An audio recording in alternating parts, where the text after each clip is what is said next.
I'm Adam, and I'm here with Colin and John Angus from the Trews. How's it going, guys? Good, how are you? Good, Good, thank Adam. you. Yeah. Now, you're touring right now for Hope and Ruin, which is, what, your fourth album, right? That's right. Yeah.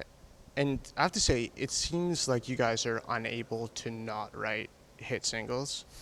But I'm Thank curious. you. Yeah, I'll take that. you guys do it. So I'm curious, though, when you go into recording an album, given that the previous album, there's always 2 or 3 huge songs from it, right? Yeah. Is there pressure to find singles or make sure you have 2 or 3 of those kind of big hits? It kind of comes late in the process. I mean, I think it's like we always just go in and just try to start writing songs and just try to get the process going, and then it's kind of a back and forth with just between management and label and stuff. We'll send in some songs and they'll say, oh, we don't hear a single, so go back, keep working, and it becomes like that. I think, like, in general, we have a tendency to, like, write choruses, and it's not something that we really put on. Like, there's always an anthemic quality to at least 1 or 2 of the songs, and those tend to be the ones that end up being singles. And I don't think that's really forced. I think that's kind of just the songs we write, and it's been that way since the first album. Yeah, that's about what I figured, because, I mean, songs from the new one, for instance, the title track and Misery Loves Company come to mind. Yeah. I mean, those are big songs. Those are big, sing-along, catchy songs, yet they, as well-written as they are, they sound natural, like they were fun to play. Wow, that's that really, accurate? That's very accurate and actually very flattering. That's kind of what we were going for, something that felt catchy but not, it walked that fine line between being like catchy and fun but not like too much. Because I think in the past maybe sometimes we've maybe sang the chorus one too many times at the end. It's like we wanted to keep it like the right amount. Reference not ready to go. Yeah, we wanted to keep it the right amount of taste with catchiness and accessibility, because we still love like when great rock and roll songs come on the radio. That's kind of our inspiration. I mean, I love hearing a great rock song. I mean, I love when like American Girl by Tom Petty comes on the radio or something like that. That's kind of where we're coming from. Would you say Tom Petty and REM comes to mind listening to your stuff? Would you say those kind of not exactly classic rock but still sort of classic bands are big influences? Definitely. Yeah, like both those acts, aside from having amazing music, are just like great, like journeymen. They've been going for so long. Well, REM sadly no longer, but like they've had great, very long careers, and it's seen them go through different phases, and their music's evolved. And I mean, to walk in the footsteps of bands like that, we could only hope to have a career that long and fulfilling. Yeah, so far so good, I guess. So thanks, man. I'll take it again. I'll take it. Feeding my ego this morning. But in the right way, it sounds like thoughtful question. Like sometimes people are like, "So you guys are awesome." How does response? How does that? At least you've listened. At least you've listened to the record. And what they're really thinking is, "You guys are terrible." Yeah. Who are these? We appreciate you. You're the Trews. Yeah. Exactly. Okay, That's okay. it. No, we're the Yeah, we're the sheepdogs. All We good have beards. influences. So the new record, again, A Hope and Ruin, was produced or co-produced by Gord Sinclair from The Hip. Yeah. And John, you are also co-producing. Yeah. I got the co-producing credit along with him. Was it difficult in playing both roles, being in the band, songwriting, playing, and co-producing? I think I just accidentally fell into the role because I was sort of like a conduit between Gord and the rest of the band, because we'd known Gord as a friend for a very long time, but we'd never worked with him. So I think he used me to get to know everybody and to know everybody's strengths and weaknesses, and so I just became that guy, like the go-between guy between record producer, engineer, and then member of the band. So I think that was a useful role for me to play for him, and I think as a result, we got to know him, in a timely fashion, and everybody felt really comfortable about it. So I think that's where I think I came in that role. How much of an influence did he have on the record? Well, kind of a two-part question. How much do producers have? How much of an influence do producers have on Trews records? Because on our records, yeah. I find they have a really big influence. I mean, just because we've been together for so long, and sometimes we just get way too close to it and kind of lose our perspective. And we rely heavily. Like basically every producer we've ever worked with has become kind of like the fifth member of the band. I mean, we've been lucky to work with some fantastic people over the years, and a lot of them are bass players for some reason. Like Yeah. Gordie Johnson from Big Sugar was at first, and he was Right. originally a bass player. So I think they just like Jack or something. But Yeah, but I it's- mean, with musicians, I mean, Gordy Johnson and Gord Sinclair, for instance, producing, with them being musicians, I mean, I guess a lot of producers are obviously, but is there ever kind of a line, or do they ever want to play on your record? That's what I'm basically asking. You know, sometimes we actually want them to play on a record. Right. You know, like in the case of Gordy, he's certainly a fantastic guitar player. Yeah. And then same with Gord Sinclair, we'd actually be set up in a room, or in the way the studio works out at Bath, it's like several rooms, but everybody can see each other. And we just give him a guitar and mic him up as well, because you know we're working the songs up. We weren't sure what we'd keep and what we'd replace, but we ended up keeping a lot of like the initial, you know, tracking. And in which case, Gord would be on there on acoustic guitar, and he actually played bass on one song as well.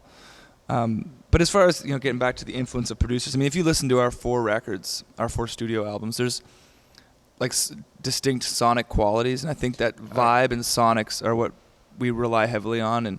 But creatively and like sort of, I mean, it sounds like the band every time, you know. So it's because it's the same 4 guys writing this a similar type of song. This is the kind of music that turns us on, and I think like producers bring a vibe and then a certain sonic quality that can't be denied. Like our 3rd record sounds a lot like, you know, Gus and Warner, who produced it. Like that's sort of their sonic sort of vibe. So to me, like you know, I think we rely on them for like to inspiration, you know, because we get inspired by new sounds and by new ways of approaching a record.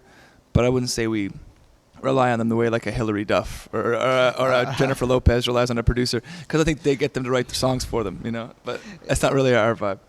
Yeah, well, I mean, I guess there's a huge difference. I mean, love and respect them. He said that, not me. that's very diplomatic of Yeah. you. Actually, you don't want to get into. Well, you a know, Twitter it's not war with like any in of the those pop people. the pop perspective of producing records. It's more like Right. they get put together by committee and then make their album for them. Right. But that's not the way we rely on a producer. It's different than that. A rock producer's more getting certain Rock things producers onto help the bands, vibe. They help right? the band be the best version of themselves that they Right. can be, you know. And it gets harder and harder every record out, because you've written all these songs and you're all of a sudden competing with everything else that you've done. And so I think that it's really important for a producer to bring like a fresh perspective and get the band fired up about themselves again, you know, about their own music. So flipping on auto-tune would be crossing the line for that. Yeah, right? absolutely. Yeah. No, that's not the influence of the producer at all in our case, you know. Right. So you're touring. You're just at the tail end, I think, now of the first Canadian tour for Hope and Ruin. Yeah. Is that right? Yeah. Where else have you been? We've been to Australia 3 times, the UK twice, and the US about 3 or 4 times. Yeah, we've been like hitting everywhere except Canada in the last 14, 15 months. And it's been cool, man. You know, Australia's been really good for us, and just, you know, building a kind of like a cult following everywhere we're going, and you know, starting to get some radio play all over the place. And it's been pretty cool, you know. And it's weird because usually like in the past we've done like, you know, 250 shows in Canada in a Right. year, you know. Yeah. So we've done about 250 all over the planet this last year. Is it totally different anywhere but Canada? It can be. I mean, you know, certainly some of the clubs get a little more intimate. But, you know, this is our first time, you know, packing shows in the UK, coming out with this record. You know, we took a long break from going over there, so it was nice to go back and see full houses up in, you know, Scotland and down in London. And then Australia really started to turn around. We started getting some play there. So things grew, you know, in stages in all these other places, which was great to see. And America is sort of like, you know, regional for us. We can do really great shows in certain pockets. In other places we go and we're a little more unknown. But, you know, you just kind of roll with those punches. And Yeah. I wonder what it is about some Canadian rock bands. I mean, the Hip are the first one that come to mind, where they kind of couldn't be any bigger in Canada in a certain way, but then in the States, it just. I mean, what do you think it is about? yeah, you we like to guys? say like the Hip are like Michael Jackson big up here. Or, you know, they're Yeah. like, Pretty big. yeah, Yeah. the A-list, you know. Yeah. Yeah, I don't know what it is. We've I think it's got to do with we've certainly bitched about it in the van. yeah. What's the secret? There is a divide there. You guys are think there's too something about, polite, like, I think. Yeah. Too quiet. Too polite. Oh, too polite. Actually. Yeah, we are. Yeah. We're pretty. Excuse polite. me. Sorry, what was that? I'm sorry. You But know, you there go is- ahead. But there's a different way, like that Canadian bands like that are like kind of immersed in Canadian culture, like there's a certain way you approach songs, and there's a way that like the audience reacts to the songs. Like sometimes it's like, you show up in certain parts of the States, and it's just like, y'all like Matchbox 20 or that Foo Fighters, and you're like, no, neither. It's like, I mean, whatever. It's just, but we're just like this band from Nova Scotia. It's like there's a lot of that going on in our Canadian crowds. It's like there is this kind of like, hey, good old Canadian boys from the East Coast. That does not necessarily translate in like Arizona. It's Right. like they're just kind of, they're a little bit.